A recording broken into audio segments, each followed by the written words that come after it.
In the desperate search for the reasons for the embarrassing state of West Indies cricket, the latest we're hearing is that the players representing the region are not academically bright enough to make bright decisions and do bright things on the cricket field.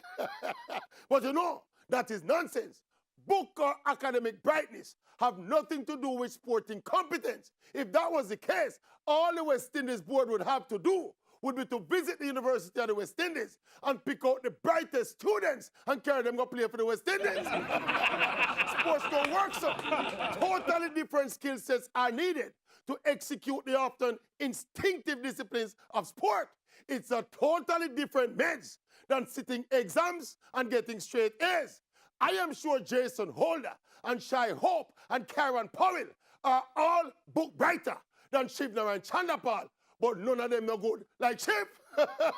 Book brightness have nothing to do with sporting prowess. Indeed, it is probably the opposite. The odd exception apart, people who are generally good at sports are not the best students academically, while the A students who are brilliant academically are generally not the best athletes and players of sport. So to say a lack of brightness of the players is a reason for the demise of West Indies cricket, that in and of itself is a dunce argument.